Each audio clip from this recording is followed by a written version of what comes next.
En busca y captura del Estado de Derecho, con Rodrigo Tena, un podcast de Hay Derecho. Hola, bienvenidos a un nuevo capítulo del podcast. Yo soy Rodrigo Tena y esto es En busca y captura del Estado de Derecho, un podcast de la Fundación Hay Derecho dedicado a divulgar el origen y sentido del Estado de Derecho. Como habrán comprobado inmediatamente, hemos empezado en esta ocasión de una manera un poco diferente, sin la introducción habitual, porque este episodio es un poco diferente, puesto que tenemos un entrevistado absolutamente excepcional. Es un privilegio para nosotros tenerlo hoy. La verdad es que es la primera vez que entrevistamos a alguien, que entrevisto a alguien. Siempre ha sido un monólogo, pero claro, esta tendencia había que acabar con ella en algún momento. Y sin duda la persona más idónea para acabar con ella es nuestro invitado de hoy, Francisco Sosa Wagner. Bienvenido, Paco, al podcast. Muchas gracias. Bueno, Francisco, todo el mundo, Paco para los amigos, todo el mundo lo conoce, es uno de los grandes ensayistas de este país, sin duda alguna, por cantidad, por calidad. Bueno, más que ensayista podemos decir polígrafo, porque es que lo ha tocado absolutamente todo, desde, por supuesto, el trabajo jurídico riguroso y científico, hasta la divulgación, hasta la biografía jurídica, de la cual es un auténtico maestro, hasta la historia, la sátira política, el género epistolar con Mercedes, también catedrática de Derecho Administrativo, que es su mujer, y hasta la novela, y además siempre con muchísimo acierto. Y está aquí hoy porque en todos sus trabajos destila algo que para nosotros es importantísimo, que es un enorme sentido institucional, una defensa a ultranza de la libertad política, de la libertad civil, en definitiva, del Estado de Derecho. Y precisamente por eso muchas de sus obras, algunas de ellas las hemos glosado en nuestro propio blog de Hay Derecho, como su trabajo fantástico sobre el Sacro Imperio Romano Germánico, tuvo un éxito tremendo también en Alemania, como su última obra sobre Carl Schmitt, el padre de la ley fundamental. Y precisamente por eso está aquí, entre otras cosas, porque él aúna algo que es muy difícil de conseguir en España. Precisamente en esas biografías que él narra vemos que es más frecuente en otros países, como en Alemania, pero que es muy difícil ver aquí, que es combinar, por un lado, una excelencia científica, una dedicación profesional seria a una disciplina jurídica. Él es catedrático de Derecho Administrativo desde los años 80 en León, pero combinado también como una actividad política, pública, práctica, desde hace mucho tiempo, desde el Comité de Expertos para la Reforma del Estado Autonómico que presidía entonces Enterría, ya por el año 81, hasta su cargo como secretario general técnico del Ministerio de Administraciones Públicas, también con el primer gobierno de Felipe González, hasta su condición de eurodiputado en la legislatura del 2009 hasta el 2014. Y eso es difícil de verlo aquí, porque normalmente aquí sí hay académicos, intelectuales que han dado paso a la política, pero inmediatamente se tezanizan, por así decirlo, ¿no? Se convierten en una suerte de tezanos, ¿no? Que es totalmente indistinguible del sicario, del mayordomo más fiel que puedas tener, pero conseguir eso, es decir, rigor científico, compromiso político y unidad de criterio y autonomía en el criterio, algo que, como hemos visto, gracias a él, propiamente en las biografías que nos tan maravillosamente ha descrito, es frecuente en otros países, pues aquí es muy raro. Entonces yo primero lo que quería preguntarle a Paco, lo primero, es ¿por qué piensa que es tan raro encontrarnos eso en España? Sí, es raro, porque es verdad lo que dices de las biografías en Alemania, que es el país que mejor conozco, también en Austria, ¿no? Pero las biografías de los profesores que imparten clases durante 30, 40 años y tal, si son más modestos, son las propias facultades cuando se jubilan las que lo hacen, ¿no? Alguien se encarga de hacer una biografía, de escribir y tal. Y si son personas más relevantes, pues es enseguida alguien que se ocupa ya, pues en forma de una tesis doctoral o de un trabajo de habilitación, en escribir. De manera que se encuentra muchísima documentación, ¿no? Y aquí no, aquí se jubilan personalidades, por ejemplo, García de Enterría. No existe una biografía todavía de García de Enterría, ¿no? No existe. Es que yo cuando hice mis libros sobre los maestros alemanes de Derecho Público, que lo escribí en Alemania, en la Universidad de Tubinga, yo tenía allí montones de libros para documentarme, etcétera. Es que no hay ninguno que haya pasado desapercibido, ¿no? A sus contemporáneos y a los discípulos o tal, ¿no? Aquí no se hace, ¿no? Y además pocos de ellos han dado el paso al compromiso, claro. al compromiso público, a la política. Claro, sí. Supongo que eso también tiene mucho que ver con la tiranía partitocrática que nos domina aquí, hace muy difícil. He citado a García Enterría, pero bueno, pienso por ejemplo en José Luis Villar Palasí, que fue un ministro, cierto que de Franco y tal, pero que hizo una reforma muy profunda de la enseñanza española. Oye, que con José Luis Villar Palasí las provincias pasan de tener de uno o dos institutos de enseñanza media a tener 30 o 40, ¿eh? No está mal, ¿eh? No está mal. Nadie se le ha ocurrido estudiar ese. Encima, en el caso de Villar, le quitaron las calles y no sé qué, en Valencia. Le pidieron una vez que hiciera un artículo para defenderle y tal, porque le quitaron un colegio que había en Villar para y tal, se lo quitaron, una cosa. Sí, quizá tiene un poco que ver con nosotros en materia de sectarismo y polarización, pues hemos anticipado a la corriente actual, ¿no? Una de las razones por la que Paco está aquí hoy con nosotros es por su conocimiento de primera mano del tema europeo. Terminamos el último podcast, hablando precisamente sobre esto. Entre otras cosas, bueno, como he dicho antes, él fue eurodiputado bastantes años, una legislatura completa. Precisamente gracias a esa experiencia, pues escribió 2 obras, una en combinación con Mercedes, las cartas a un euroescéptico y también las memorias de su actividad política en esa época. Entonces yo quería empezar precisamente por el tema europeo, ¿no? Europa, todo el mundo lo dice, se encuentra en una situación un poco crítica, amenazada por un doble frente, ¿no? Aunque, por cierto, incidentalmente, me gustaría destacar un caso que me parece curioso, ¿no? Que lo decía Enrico Letta hace poco en una entrevista, ¿no? Que nadie quiere ser el estado número 51 de los Estados Unidos, o sea, ni siquiera Groenlandia, que ya tiene narices, pero hay muchísimos países que quieren ser el número 28 de la Unión Europea, ¿no? Y sin embargo siempre estamos hablando de la crisis europea, de que no somos nadie en el escenario internacional, y efectivamente eso no puede desconocer que tenemos, como digo, una especie de tenaza muy potente sobre la Unión. Por un lado, desde el punto de vista exterior, pues esta nueva política realista que ha venido a dominar el panorama internacional, especialmente tras la llegada de Trump al poder, pero claro, en combinación con Rusia, China, India, pues genera un mundo muy complicado, ¿no? Donde un espacio como el europeo no encaja bien. Y por otro lado, internamente tenemos un movimiento euroescéptico, tanto de izquierda como de derecha, pero especialmente potente en el ámbito de la derecha hoy en día, que busca una especie de renacionalización de la Unión Europea que va totalmente en contra de los principios fundadores y lo que ha sido la dinámica de este último medio siglo, ¿no? Entonces yo quería preguntarle a Paco precisamente cómo ve esta doble amenaza y si piensa que la Unión Europea puede transitar por este mar entre Scylla y Charybdis de alguna manera que nos pueda dar un poco de esperanza, ¿no? De garantía. ¿Cómo lo ves? Sí. Bueno, yo debo decir que yo salí del Parlamento Europeo el año 2015, ¿no? 2015. Y ya advertí, porque estuve una legislatura entera y el comienzo de la siguiente. Ya en el comienzo de la siguiente, que estuve unos meses nada más, ya advertí que el panorama había en buena medida cambiado, ¿no? Por ejemplo, el grupo de extrema derecha que había en el grupo de los inscritos, de los no inscritos donde yo estaba compuesto por 3 personas: el padre Le Pen, la señora Le Pen, su hija, y otro señor que había. Allí había 3. Y me acuerdo que cuando se acercaban las elecciones le pregunté a uno de ellos, no a los Le Pen, sino al otro, que era un señor distraído, que era un señor bastante entretenido de hablar con él y tal. Le pregunté, digo, bueno, ahora ustedes crecerán, ¿cuántos van a venir aquí en el próximo esto? Dice, bueno, por lo menos 14 o 15. Llegaron 25. Aquello cambió por completo el panorama. Se hizo la derecha extrema en el hemiciclo, se hizo más densa, más relevante y por tanto con más poder. Eso no ha hecho más que intensificarse con el paso del tiempo hasta ahora. Eso es un peligro enorme porque estas personas ponen en cuestión no Europa, ya no lo ponen en cuestión, entre otras razones porque cobran de allí y viven de la política europea.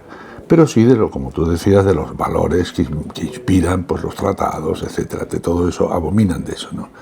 Y claro, el hecho de que tengan cada vez mayor poder esto es absolutamente letal para las instituciones europeas. Y hay que pensar que en Francia es muy posible, lo he oído hace poco en una tertulia, una tertulia no de radio, sino una tertulia un poco entre expertos, etcétera, ¿no?, a un ex embajador de Francia en España, decir que dentro de unos meses podemos tener en Francia del presidente de la República a un señor que, por cierto, tiene 30 años o 31 años, que es de extrema derecha. Esto sería letal.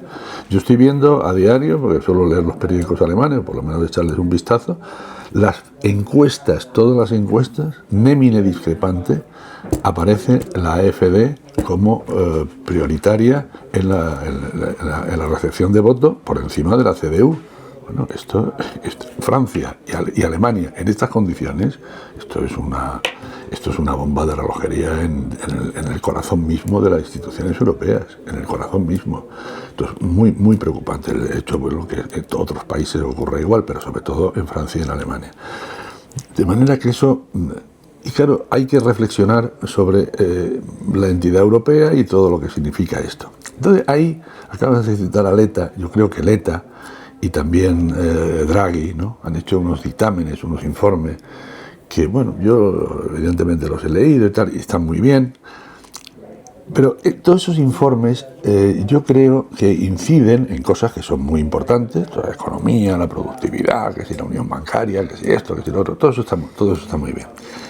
Pero a mí, como jurista, me interesa otra cosa, que es el aspecto institucional del funcionamiento de la Unión Europea. Y eso, estas personas, bien porque no se lo saben, o porque les aburre, o por lo que sea, no lo abordan. Y eso es lo que yo echo de menos. Yo echo de menos que juristas importantes que han estado en la Unión Europea, en grandes puestos, ¿no? Estoy pensando en los grandes juristas, asesores jurídicos de las instituciones, tanto del Parlamento Europeo como de la Comisión, y más aún, ex jueces, ex magistrados del Tribunal de Justicia, etcétera. Hombre, nos cuenten un poco cómo se puede arreglar, ¿no?, el funcionamiento de la Unión.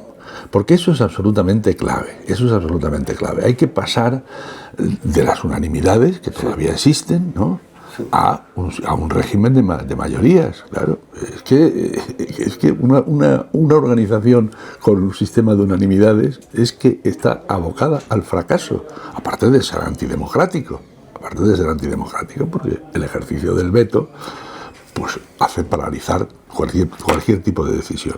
La Santa Madre Iglesia, que es muy sabia, lo fue organizando eso a lo largo del tiempo, en la elección del Papa, sobre todo, ¿no?, desde el siglo XII, desde el caos que era el nombramiento por las familias romanas del Papa, al paso a que fuera el emperador el que designaba al Papa.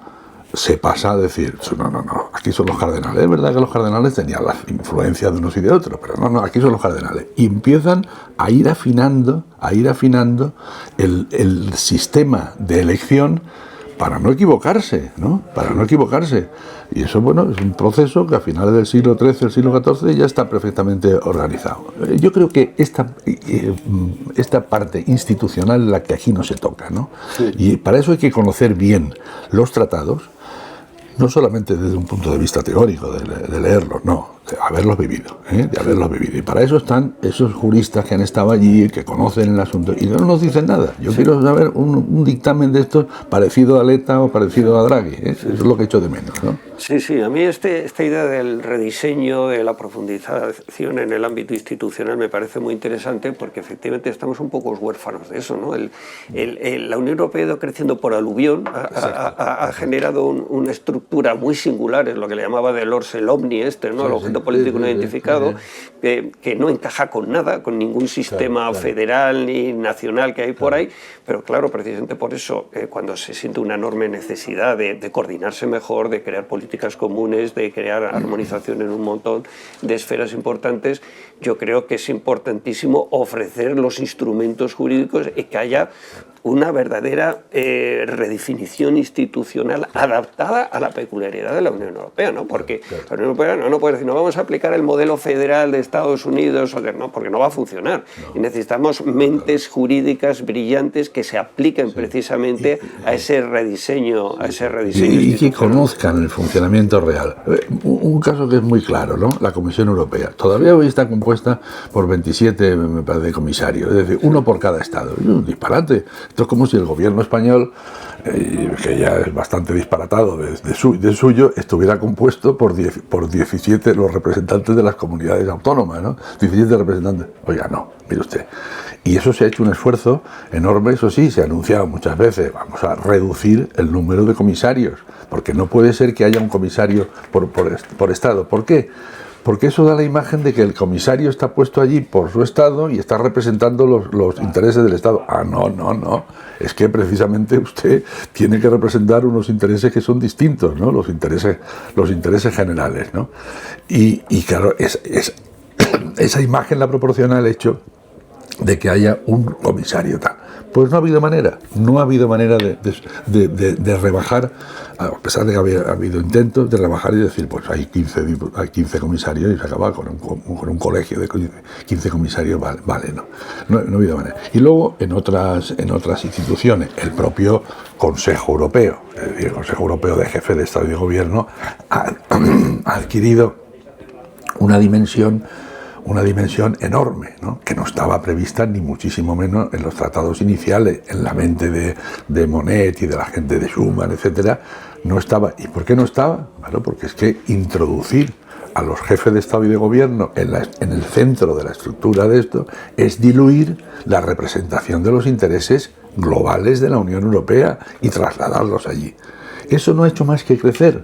Es verdad que como consecuencia de grandes crisis económica, financiera, etcétera, pero lo cierto es que eso ha hecho ya carne allí en las instituciones, y de lo que más se entera el ciudadano normal y corriente que ve la televisión y tal, es que se reúnen los jefes de Estado y de Gobierno, que claro, que tienen mucho tirón, ¿no? Porque bueno, son personas muy conocidas, porque no sé qué, tal y cual. Oiga, no, es que aquí hay otras instituciones. Sin embargo, del Parlamento Europeo y de lo que el Parlamento Europeo hace, ahora hay un poco más de información, pero en la época en que yo estaba allí había cero información. El Parlamento se reunía todos los meses en Estrasburgo con un orden del día exhaustivo de miles de cosas capitales para la vida diaria de los españoles y de los europeos en general.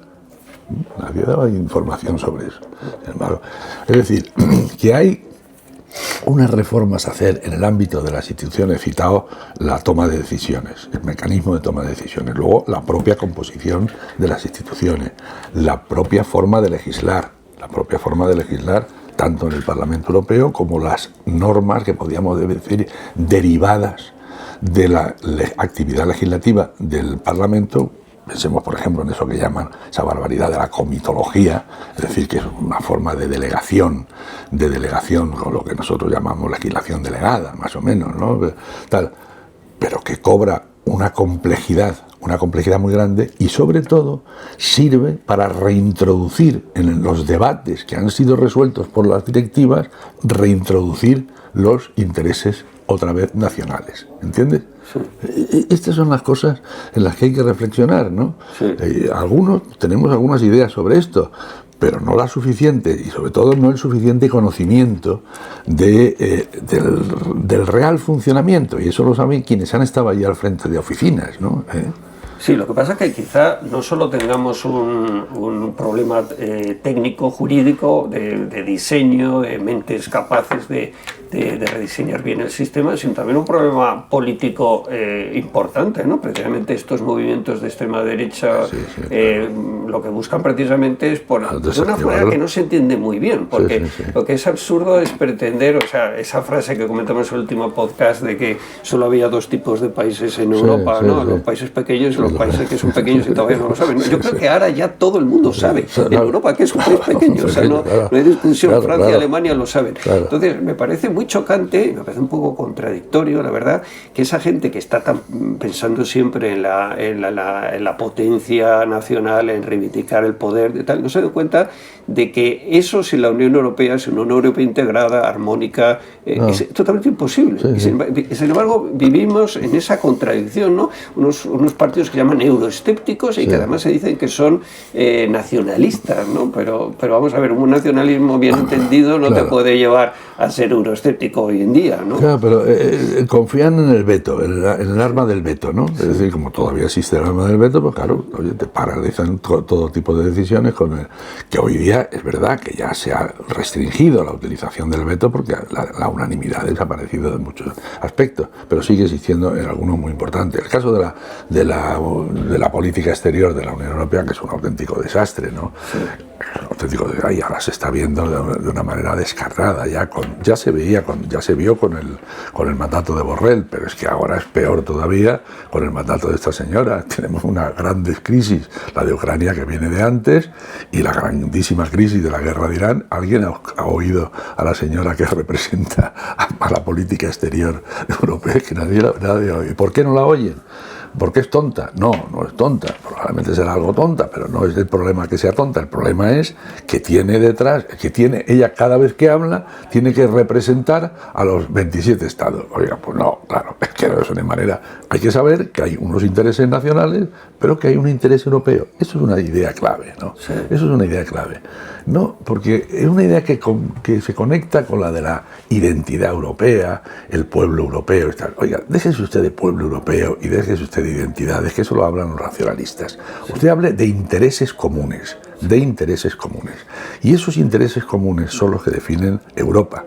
Y son intereses que han de ser distintos de los intereses nacionales. O pueden ser distintos, coincidentes tal, o pueden ser distintos. Eso es lo que hay que aislar y conocer, y para eso tienes que tener instituciones que funcionen. Claro. Y por ahí mi insistencia en las reformas institucionales, ¿no? Claro. Sí, efectivamente, sí, porque hay mucha obsesión con eso de que Europa no puede llegar a ningún lado, no puede avanzar porque no hay un verdadero demos europeo, no un verdadero pueblo europeo. Olvídese usted, sí, claro, olvídese usted de eso. Exactamente, no lo hay, y afortunadamente no lo hay. Podemos terminar como Estados Unidos. Claro, porque podemos acabar inventando las naciones y el nacionalismo europeo. Oiga, que no se trata de eso. El nacionalismo, lo dijo Mitterrand de una manera verdaderamente elocuente, es la guerra, el nacionalismo es la guerra. No me invente usted el nacionalismo europeo, no me invente usted eso. Usted hábleme de intereses comunes europeos y con eso confórmese, ¿no? Identidades europeas. Oiga, eso está bien para estar hablando de que yo soy la identidad murciana o la identidad de Almería o la identidad no. Aquí estamos hablando de cosas que se refieren a intereses comunes y esos intereses hay que distinguirlos, los que son legítimamente están representados por los estados, pero existe luego tal. Eso es lo que no existe, claro. Y por eso una señora como la señora esta del ministerio llamado de Asuntos Exteriores de la Unión Europea no habla porque, claro, está maniatada por los intereses que ella dice representar y ese no es el sistema. Claro. Además es que realmente los grandes problemas europeos, los grandes intereses europeos son comunes, ¿no? Desde el tema de la defensa hasta el tema de la inmigración y tal. Luego, y los pequeñitos intereses de los países, ¿dónde vas a poner esta fábrica? ¿Dónde vas a poner otra tal? Son totalmente secundarios y subordinados a esos intereses generales, ¿no? Pero que deben combinarse y deben naturalmente convivir todos ellos. Y si hay una política de creación de grandes empresas de armamento, eso es una gran política, una gran decisión. Luego hay que decir dónde se van a poner esas empresas de armamento y acaban siendo en un pueblo de la provincia de Cuenca o de Almería o de Guipúzcoa, ¿no? Pero todo eso hay que combinarlo porque son intereses que, en fin, digamos que todos ellos deben ser valorados con los instrumentos. ¿Qué instrumentos? Pues los instrumentos del derecho público, que para eso están inventados, ¿no? Pero sabiendo distinguir los planos, ¿no? Esto es en lo que hay que hacer insistencia para salvar el funcionamiento regular de las instituciones europeas, ¿no? Y uno de los intereses, evidentemente a nosotros nos parece el más o de los más importantes, es precisamente el garantizar un espacio de libertad, un Estado de Derecho, claro, que permita la autonomía personal, la libertad, claro, la garantía frente a los abusos del poder, tanto públicos como privados, y en eso la Unión Europea ha demostrado quizá no tanto como podía, pero desde luego ha demostrado que es una garantía, ¿no? para todos los países. Lo hemos visto en el caso de Polonia, en el caso de Hungría. Sí, bueno, ¿qué te parece esos instrumentos que tiene la Unión Europea para el tema de la condicionalidad, el tema de, en fin, el tema de los informes de Estado de Derecho, etcétera? Eso está muy bien, claro, eso está muy bien, ¿no? Sí. Hombre, lo que pasa es que nosotros los españoles hemos tenido mala experiencia con todo esto, con lo que ha ocurrido con la gente que se ha fugado de aquí del golpe de Estado en Cataluña. Ahí hemos tenido muy mala experiencia porque nos hemos encontrado no con las instituciones europeas, que también metieron la pata a la hora de otorgar las credenciales parlamentarias a determinados sujetos que nunca debían de haberse entregado por una razón, porque no cumplían las reglas nacionales. Eran personas que no habían cubierto aquí en España las condiciones de esto, no habían jurado la Constitución.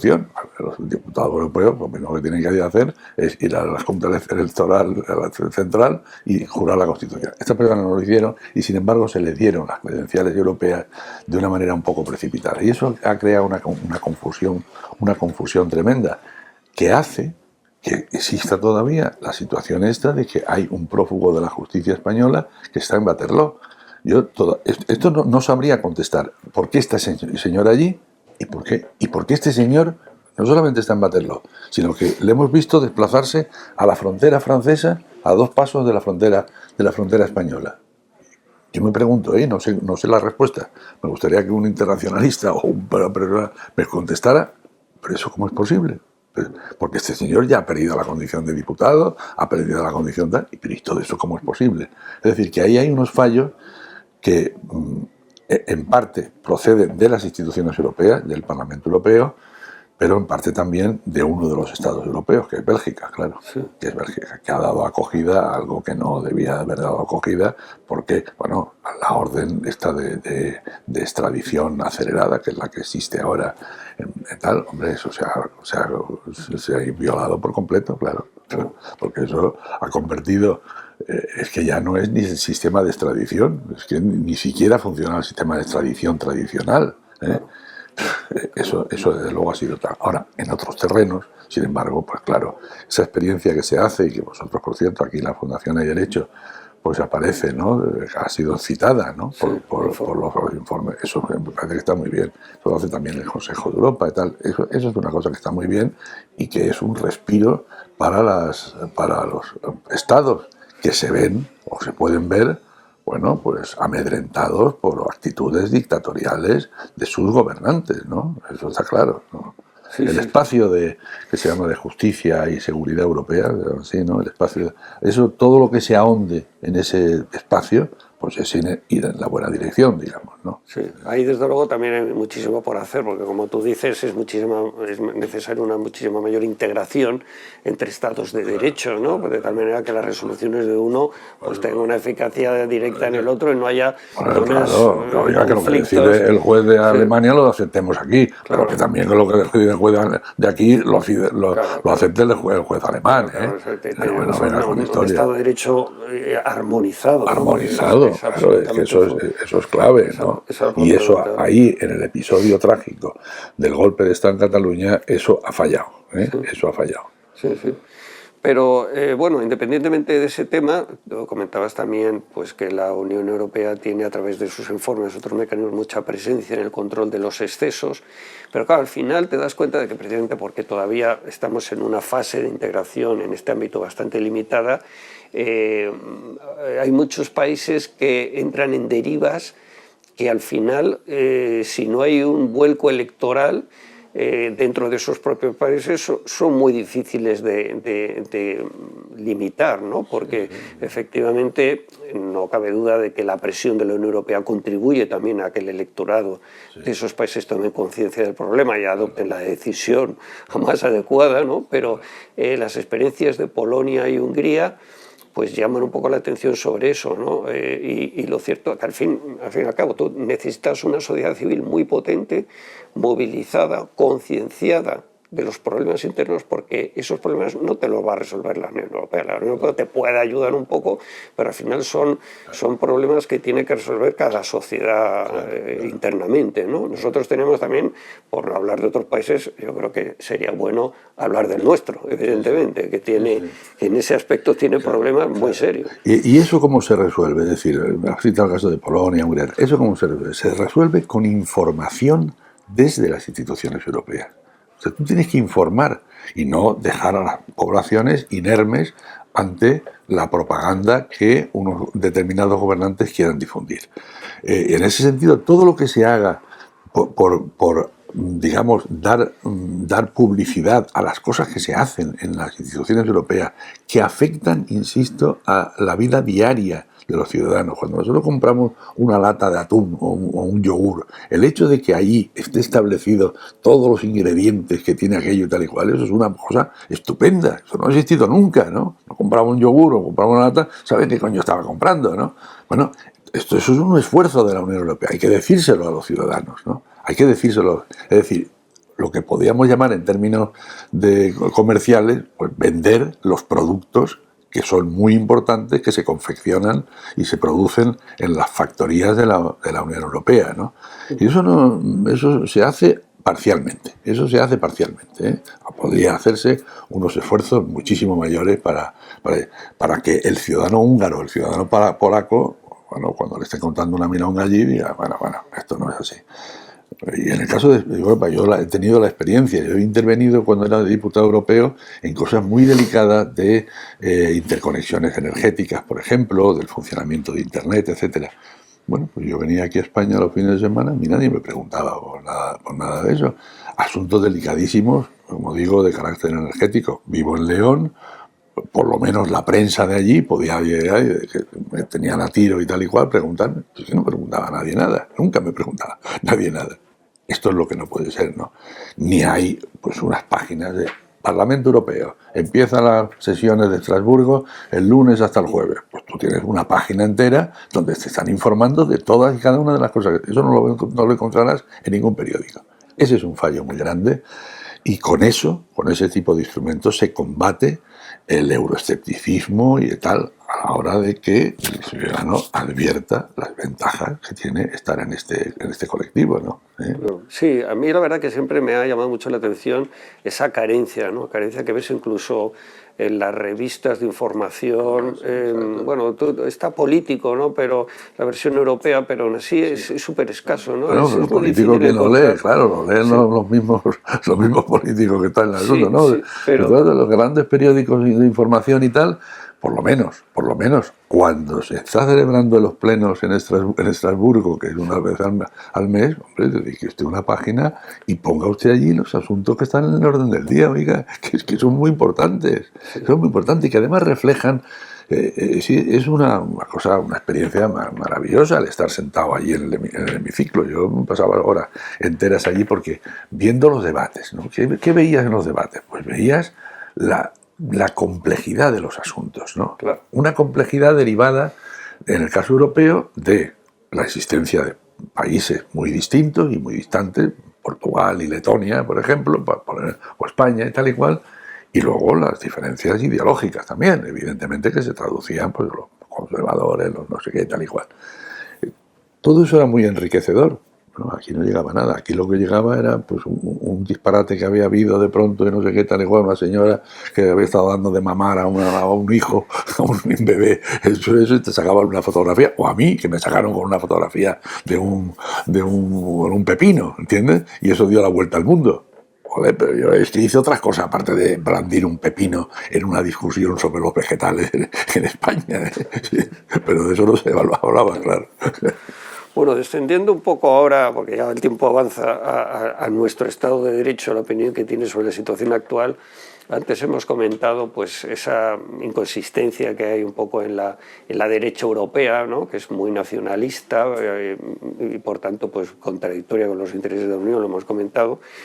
Pero ¿piensas que nuestro gobierno, que no es de esa línea, sino al contrario, es un gobierno progresista, no adolece también de cierta incongruencia, ¿no?, en este tema, ¿no? Por un lado, convertirse en adalid del derecho internacional, oye, que a mí eso me parece fantástico, pero internamente, por otro lado, pues continuar esa práctica secular de captura de las instituciones, de intentar influenciar en todos los órganos del Estado, incluido el Poder Judicial, de las acusaciones, que no por cualquiera, sino acusaciones de ministros sobre la práctica del lawfare cuando los jueces pues abren instrucciones que pueden ser un poco incómodas desde el punto de vista político. ¿No hay cierta también inconsistencia ahí? ¿Qué opinas? Inconsistencia absoluta. Esto del derecho internacional está muy bien, pero primero ¿por qué no se ajusta usted a las reglas del derecho interno? Por ejemplo, presentando los presupuestos generales del Estado en tiempo y forma, tal como le obliga la Constitución. Está muy bien que usted hable de la defensa de los grandes valores internacionales en los foros internacionales, pero aquí podía usted presentar los presupuestos generales del Estado, por ejemplo, ¿no? Y tantas otras cosas, como es el de la captura de las instituciones. De la captura de las instituciones es una vergüenza. ¿Por qué? Porque es que es hacerse trampas en el solitario, ¿no? O sea, usted diseña unas instituciones, no sé qué, y al renglón seguido las captura para que hagan lo que usted les manda. Pero esto no es serio, hombre. Esto no es serio. Usted tiene que dejar, por muy político marrullero que sea, usted tiene que dejar que las instituciones vivan, caramba, que las instituciones, y por instituciones digo, pues la Comisión Nacional del Mercado de tal, no sé qué, esto, lo otro. Eso. Pero algo más. Una cosa son estas instituciones y otra cosa son los poderes del Estado. En el caso este me refiero al Poder Judicial. No, oiga, usted tiene que dejar que ese poder funcione y que respire por su cuenta. Usted no puede atosigarlo. Como se ha hecho y se hace constantemente, llegando ya al colmo de insultar a los jueces por parte de ministros del gobierno. Pero vamos a ver, ¿qué diríamos si viéramos a un magistrado del Tribunal Supremo o a un magistrado de la Audiencia Nacional o de la Audiencia de Vitoria salir al espacio público a decir que el ministro del Transporte o el ministro de Sanidad es un imbécil, que no sabe nada de nada, que tal?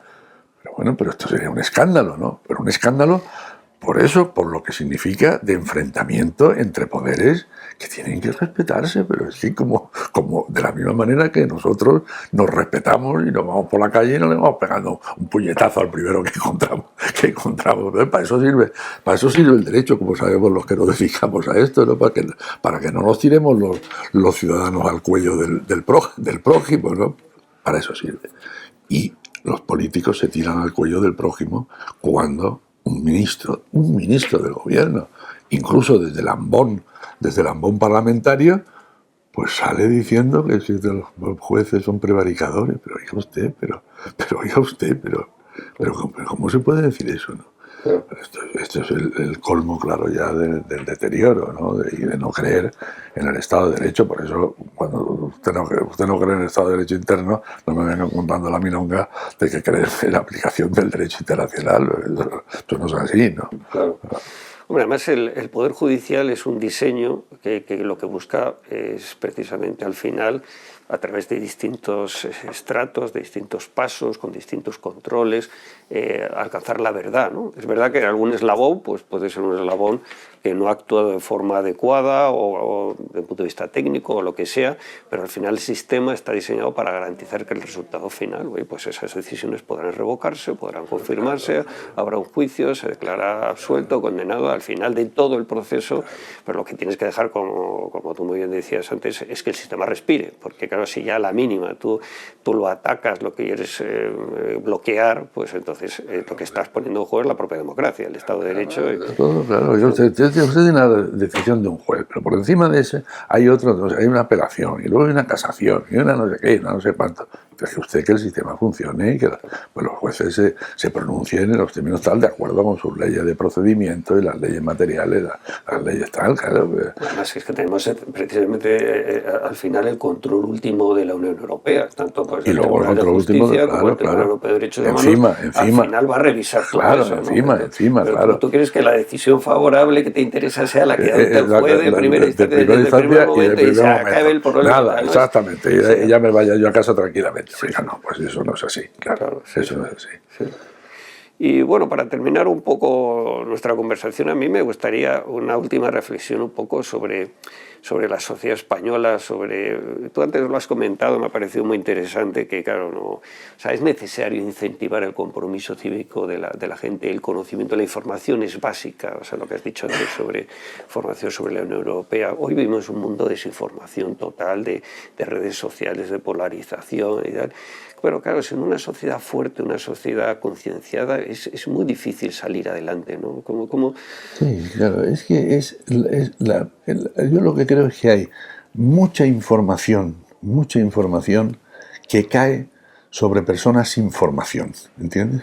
Que cae sobre personas sin formación. Y eso es muy malo, porque además esa mucha información resulta que procede de unas fuentes que no siempre son las fuentes más acreditadas para informarse, ¿no? Yo pienso que en España los periódicos son periódicos muy buenos, son periódicos muy buenos, y con eso me refiero no solamente a los periódicos nacionales, que sin duda lo son, los periódicos regionales. Yo vivo en una región y leo los periódicos de Asturias, los periódicos de la provincia de León, de Castilla y León, etc. Y los periódicos españoles son periódicos que traen muy buena información, ¿no? Pero estamos viendo, y yo lo advierto por mi mujer, que todavía está en activo en la universidad con sus alumnos, que es que los alumnos universitarios no leen periódicos. Lo que leen son las redes sociales y lo que le informan, pues, de las redes sociales. Pero leer un periódico con los titulares y con lo siguiente tal y cual, eso cada vez es... Entonces, es persona que tiene una pequeña o endeble formación sobre la que caen informaciones que proceden, digamos, de ámbitos, hombre, no muy finos, no muy sutiles ni muy serios, ¿no? Y claro, todo eso crea una confusión completa, ¿no? Claro, es que... Y ahí donde está el asunto. Yo eso de que la sociedad española ahora, pues que la juventud más formada de toda la vida y de no sé qué, yo eso no me lo creo, eso no me lo creo. Los estudiantes universitarios, por lo menos lo que yo puedo observar por lo que tengo cerca, no tienen fuera del 10%, el 15% que toda la vida ha existido de personas que son superdotadas y superiores y tal. Eso no. Y claro, estamos hablando de la universidad, Lo que está fuera, pues cualquiera sabe, ¿no? España en ese sentido necesita... Y luego ya desde el punto de vista, digamos, de las formaciones políticas, pues yo veo muy difícil el que todo este embrollo en el que estamos viviendo ahora se pueda resolver. Y digo porque es que las formaciones políticas mayoritarias, que son el PP y el PSOE, es muy difícil que se embrollen todo esto. Es que es muy difícil. Ambas. Lo digo con una mejor intención, suponiendo la mejor intención en ambas, que no tampoco hay que despreciarla, ¿no? La mejor intención. Yo creo que uno no sale del pantano en el que estamos tirándose de los pelos, uno mismo. Esto es lo que yo digo. Uno no sale. Aquí hay que buscar una fórmula de escapar de esta tremenda laberinto en el que nos han metido los dos partidos políticos fundamentales, con unos añadidos que ya son peores que las originales, entonces ya mucho peor, tanto la derecha llamada como la nacionalista, etcétera. De un pantano como el que estamos no se sale uno tirándose de los pelos. Hay que buscar otra fórmula. ¿Y qué palanca se te ocurre? Pues no, la palanca que se me ocurre. Yo pienso que habría que buscar una fórmula de nombrar una especie de comisión. En Inglaterra ha habido tradicionalmente, yo no sé si eso funciona ahora, pero yo me acordaba que cuando yo empezaba con todo esto del derecho administrativo y tal, se formó una comisión, que no me acuerdo cómo se llamaba, pero una comisión que se dedicó a reordenar la administración local, ¿no? en Inglaterra. Y eso fue una comisión real, se llamaba comisión real, es decir, que la había nombrado la reina que allí no tiene poderes, pero sin embargo había nombrado un grupo de expertos para pensar cómo se puede reformar la administración local. Bueno, yo creo que aquí debía haber eso, una comisión no quiero decir real, porque claro, eso obligaría a que el rey nombrara tal, eso sería un lío fenomenal, pero parlamentaria. Es que los grupos políticos, conscientes de su debilidad institucional, de su debilidad ideológica absoluta, es que estamos viendo a los parlamentarios de todos los grupos, que aplauden una cosa y la contraria. Bueno, ya no digamos cuando viene el Papa, ¿no? Cuando viene el Papa, pero en la vida diaria, en la faena diaria. Están aplaudiendo una cosa y la contraria tal como les manda tal. Es decir, que fueran de una vez conscientes de su debilidad ideológica, de su debilidad, y dijeran, hombre, ¿por qué no encargamos a alguien serio, ¿no? Algunas personas serias que nos diseñaran algo para poder salir de todo esto? Y eso podría ser un acuerdo parlamentario de fuerzas políticas responsables y no sectarias. Las tenemos, pues ahí está el asunto. Vosotros estáis haciendo una buena función. Para eso estamos nosotros también, ¿no? Para intentar empujar exacto. a través de la crítica y tal. Pero bueno, en esta idea, yo creo que debería, aun sabiendo, pues usted es un ingenuo y tal y cual, oiga, de las ingenuidades de hoy están formadas las verdades de mañana, O sea que hay que hacer caso a esas ingenuidades que se forman tal y que luego se convierten en verdades que todo el mundo acepta y reveladas, ¿no? Bueno, pues terminamos aquí. Muchísimas gracias, Paco, por tu colaboración, por tu generosidad para venir aquí a charlar un rato con nosotros. Yo creo que ha sido súper enriquecedor. Nos hemos pasado un poco de tiempo, pero creo que ha valido muchísimo la pena. O sea, muchas gracias. Pues un placer, gracias. Este es un podcast original de Hay Derecho, una fundación sin ánimo de lucro que defiende el Estado de Derecho y la lucha por la regeneración institucional y contra la corrupción. Conoce todo lo que hacemos en nuestra página web hayderecho.com.